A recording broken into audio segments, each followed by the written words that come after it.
The evidence will show you crystal clearly that the op-ed had nothing to do with damages that he suffered. He's going to try to make it sound like this caused him to lose Pirates of the Caribbean 6, which is a movie that hasn't been made, but that Disney wasn't going to cast him in it because of Amber's article. But there's no evidence of that. Amber Heard tries to throw out the $10.35 million damages award against her from her trial with Johnny Depp, even arguing there was a problem with a juror. Will it work?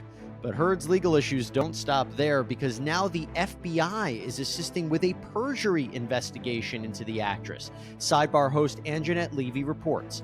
Plus, it was the moment that went absolutely viral over the July 4th weekend. Hot dog eating champ Joey Chestnut is seen on tape choking out a protester in the middle of the Nathan's competition, but could he be in trouble? Trial attorney and Law&Crime Network host Bob Bianchi joins to discuss.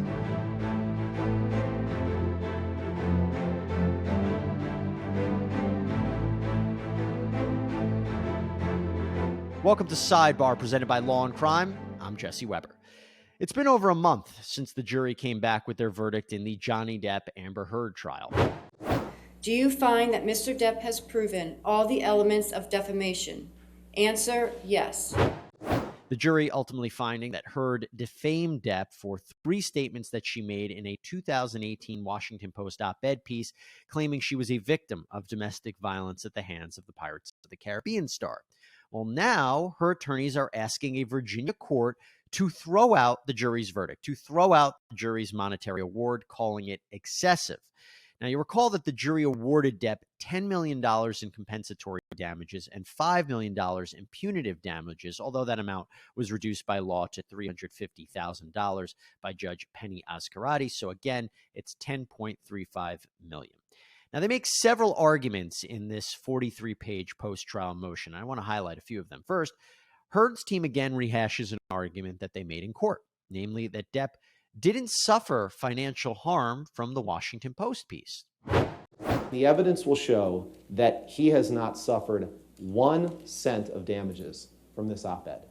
Not one. Now, make no mistake, Johnny Depp's reputation is in tatters. His career is in free fall.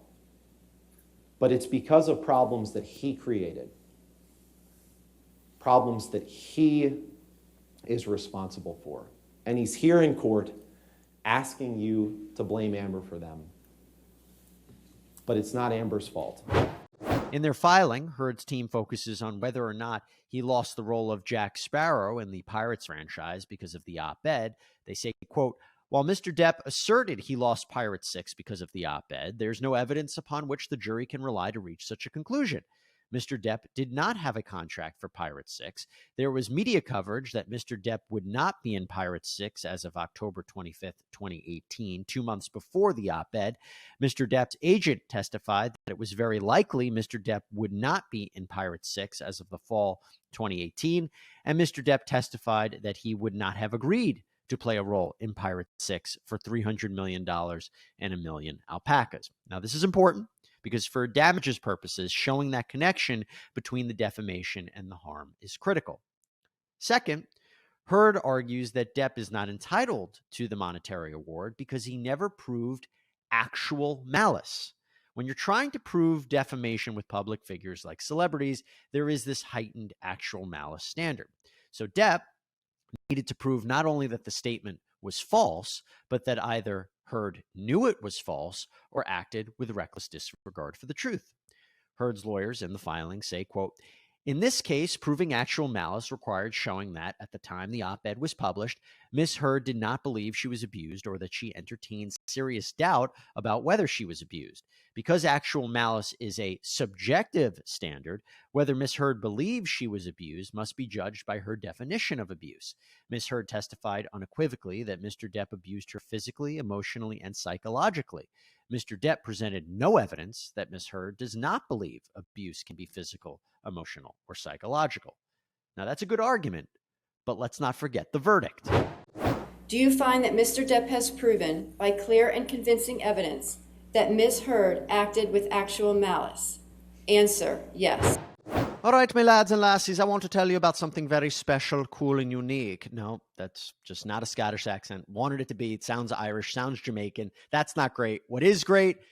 Established Titles. Now, Established Titles is a unique company. If you haven't heard about it, they allow you to purchase a parcel of land in Edelston, Scotland. Even 1 square foot of dedicated land could be yours. You get this certificate, you get a unique plot number. Once you purchase the land, you become a lord or lady under Scottish custom. No joke. It's a great idea for people that you love. It's a great gift. Couples, you can actually buy adjoining pieces of land. But here's the thing that makes Established Titles truly special, and that is that with every order, they plant a tree. They work with charities across the globe to support global reforestation efforts. It's a fun, novel way to preserve a picturesque woodlands. And I have to tell you right now, Established Titles is actually running a massive sale. Plus, if you use the code LAW10, LAW10, you get an additional 10% off. EstablishedTitles.com/law10 to get your gifts now and help support the channel. Good day. The jury did find Heard acted with actual malice. And in fact, as we've reported on a previous Sidebar episode, one of the jurors spoke out to Good Morning America and said they didn't believe Heard, that she showed crocodile tears. Quote, "It didn't come across as believable." The juror said it seemed like she was able to flip the switch on her emotions. She would answer one question and she would be crying, and 2 seconds later, she would turn ice cold. It didn't seem natural. So again, the jury ultimately believed that Depp proved actual malice here. Now, there's one other major argument that is made in the piece, and this one is a bit curious. Have to mention it. And that is where Heard alleges that one of the jurors maybe shouldn't have served on the jury at all. Heard's lawyers write, quote, "On the juror panel list," and the juror list panel sent to counsel before voir dire, the court noted that the individual who would later be a designated juror 15 had a birth year of 1945. Juror 15, however, was clearly born later than 1945. Publicly available information demonstrates that he appears to have been born in 1970. This discrepancy raises the question whether Juror 15 actually received a summons for jury duty and was properly vetted by the court to serve on the jury. Now, although incorrect information on a jury panel is not itself enough to get a mistrial or even a new trial on appeal, that's usually the way it works, this argument is saying something different. This is saying maybe that juror was not who they said they were, or maybe wasn't properly identified and shouldn't have been on there. Heard's team writes in the filing that this potentially caused Amber Heard a situation where her due process was compromised. Now, there's been no response yet from Depp's attorneys, although based on a recent comment by Benjamin Chu, one of Johnny Depp's lawyers, this happened in a hearing on June 24th, where he indicated that Depp would respond to Heard's motions. We will most likely hear something from them soon. Now, I just want to be clear, this is a post-trial motion, not an appeal to a higher court to get a new trial. Heard has until July 24th, 2022 to file an appeal and also pay a suspension bond of $10.35 million plus 6% interest annually. This suspension bond prevents collection of the judgment pending appeal. So there's still a lot of moving parts, and we'll see where it goes next. Also, we have an update for you regarding a separate issue in the Depp-Heard saga, and that's whether Amber Heard committed perjury. No, not in her Virginia trial, but in Australia. You see, back in 2015, when Heard visited Depp in Australia while he was filming Pirates of the Caribbean 5, she brought these 2 little dogs with her. And that was a big problem because the country has strict rules regarding biosecurity and how animals can be brought in. So Australian authorities demanded that the teacup Yorkies either be taken out of the country or euthanized. Now, it ended up where Depp actually sent the dogs back to the States. Heard was charged with illegally importing the dogs, but pled guilty to a lesser charge of falsifying travel documents. And in fact, the couple posted an apology video. Australia is free of many pests and diseases that are commonplace around the world. That is why Australia has to have such strong biosecurity laws. And Australians are just as unique, both warm and direct. When you disrespect Australian law, they will tell you firmly. I am truly sorry that Pistol and Boo were not declared. But here's the issue. Heard is actually being investigated by Australian authorities for whether or not she lied during court proceedings on this matter. And now we can report that the FBI has jumped in to assist with the probe.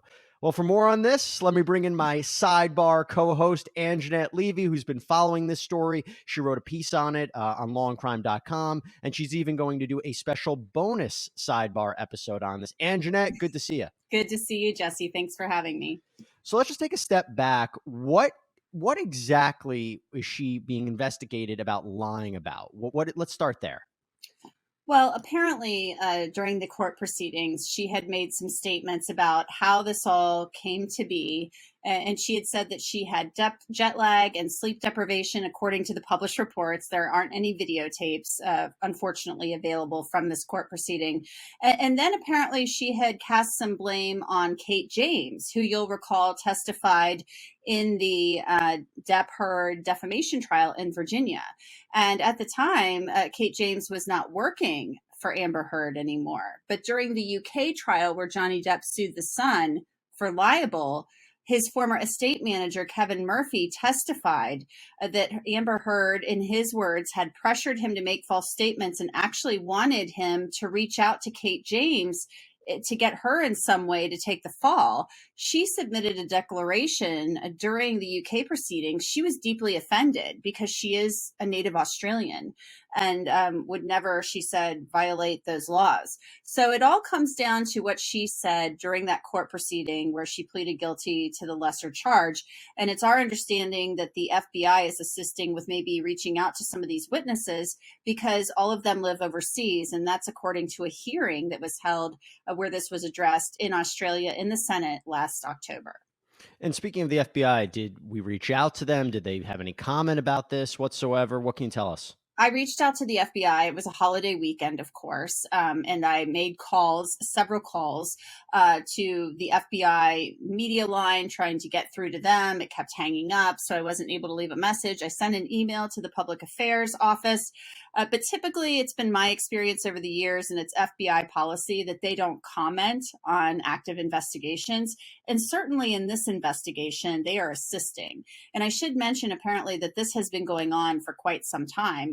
Possibly as long as a year. It's been a while that the FBI and the Department of Justice have been involved in this because the FBI falls under the auspices of the Department of Justice. So they were asked to assist some time ago. And so it would be great if we could get some official word from them, but I don't anticipate that. Typically, you just have to work through sources to get any confirmation.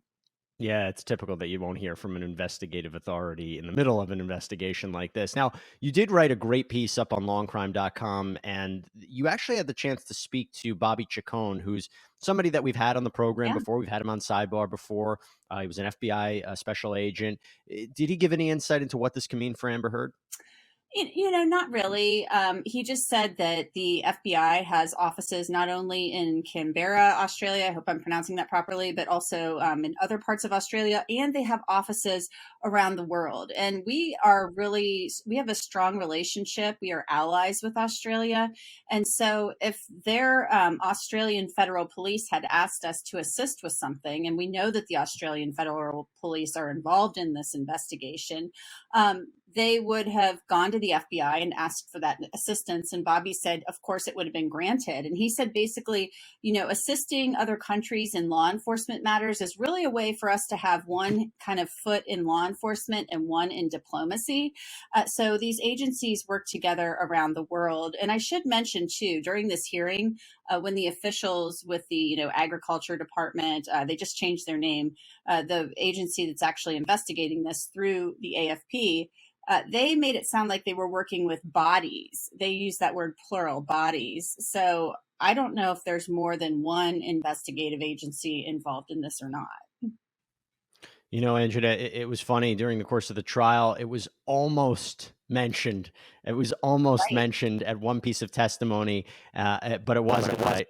Right. If you watch part of, and I was trying to remember, but I remember this distinctly, that during the cross-examination of Amber Heard, and I'm trying to remember if it was on direct or on rebuttal or on Amber Heard's, case in chief. I just can't recall, but I recall this vividly because I thought, oh my gosh, she's going to ask about the dogs. And Elaine Bredehoff objected. They went up to the bench, and then Judge Azcarate, must have said, no, we're not going there. Because obviously, if you recall, Amber Heard had opened the door for her past arrest, for which, the charges were later dropped for DV against her ex-partner. She had kind of opened the door with that whole Kate Moss thing to bringing that testimony in. And so I'm assuming they were thinking, oh, well, we can go to the dogs now, but apparently not. It was a good try. It was definitely a good try for another thing for the jury to consider. Effort, right? Yeah. Did she lie in another court proceeding? Angenette, so I know you're going to do a special sidebar episode on this, laying it all out. Thanks so much for coming on and just giving us a quick update on this. Yeah, no problem. I'm glad to. Over now to a moment that has gone absolutely viral over the holiday weekend. You would think that a hot dog eating contest would just be fun and games. Well, not so, because at the Nathan's famous 4th of July hot dog eating contest in Coney Island, New York, Joey Jaws Chestnut won his 15th win, 63 dogs and buns in 10 minutes.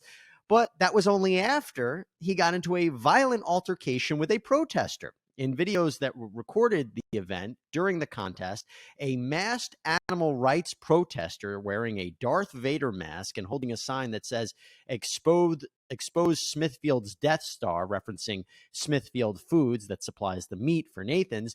This protester jumps on the stage, and then Chestnut, without missing a beat, can be seen throwing the guy in a chokehold and tossing him to the ground.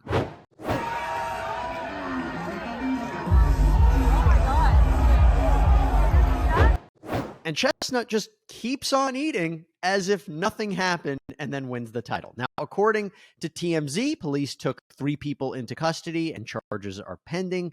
But what about Chestnut? Could he be sued for this? Could he face any charges? Joining me now is former head prosecutor, trial attorney, and Law&Crime Network host Bob Bianchi. Bob, great to see you.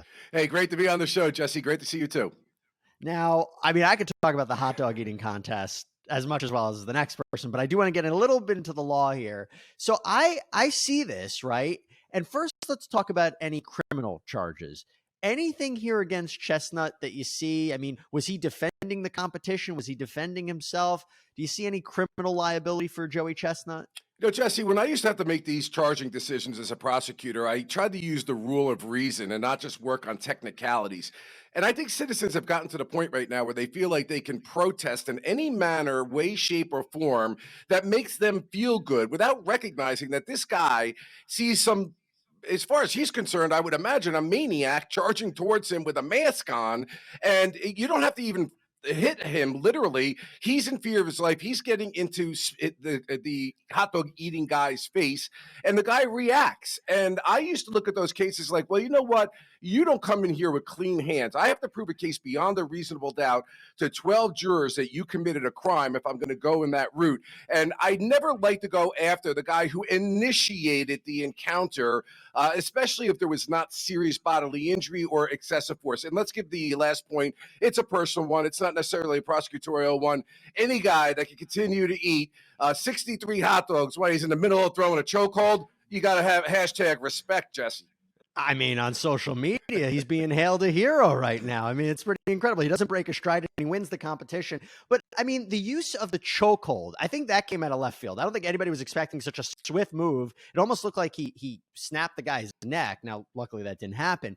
The use of that maneuver as opposed to pushing the guy away or hitting him, does that affect anything? I've had a big problem with the use of this term chokehold for a long time, Jesse. I think that it's being used very loosely in terms of, did it cut off his air supply? Did it cut off his blood supply? It seems as if from the video, it did none of those things. So we'll use the term, the fact that somebody puts their arm around somebody's neck and call it a chokehold is not necessarily a straight out what what a chokehold is. That said, putting your arm around somebody's neck is obviously much more serious and could cause more serious injury than if you punch somebody in the stomach. And that's why a lot of times the prosecutorial decision is driven by the level of the injury that's actually created. Here being none, to me, does not make a difference. When you're defending yourself, again, it gets to a point where people are getting in your face. You respond because somebody happens to be a better fighter and winds up standing up. A lot of times they're called the defendant and the person on the ground is called the victim,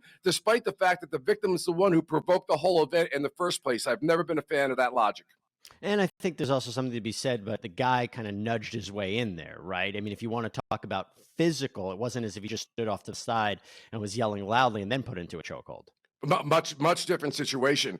If somebody's yelling, screaming, protesting, then physical force is not appropriate. But he's moving towards him and nudging through the crowd, as you say. Now, we don't know all the facts. I mean, from what I understand, he moved very quickly towards that level where somebody would be nervous. I mean, you don't have to wait until somebody actually assaults or kills you before you respond. Now let's talk about, other than criminal liability, civil liability. Let's say the guy sues Joey Chestnut, says, hey, listen, I was exercising my First Amendment right to protest this. You had no right to put your hands on me. And, I don't know what the guy's injuries are right now, if any, but what about a lawsuit?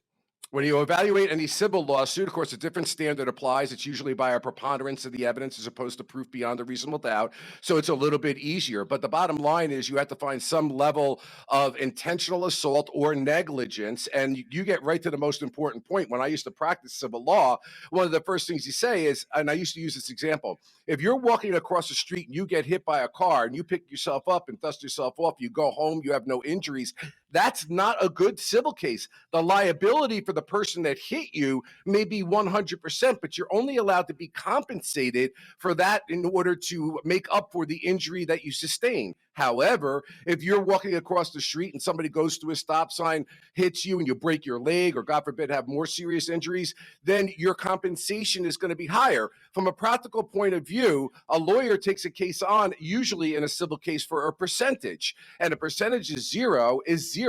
So a lawyer is very keenly aware of whether or not there's a significant damages in the case. That said, from a purist legal point of view, Jesse, if they just want to go forward with it, there's going to be an issue here as to whether or not he was negligent, that is the hot dog eating guy, or whether or not he felt he was defending himself. I just don't see this kind of civil suit I would take on as a lawyer. The only way I could see a lawyer taking it on is if they want to get some notoriety or some publicity. Well, if it makes into any courtroom, there's no shortage of video evidence and eyewitness evidence to what actually transpired between the two. Bob Bianchi, thank you so much for coming out to Sidebar. Appreciate it. Always great to see you, Jesse. Thanks for joining us here on Sidebar. Make sure to subscribe on Apple Podcasts, Spotify, YouTube, or wherever you get your podcasts. I'm Jesse Weber. I'll speak to you next time.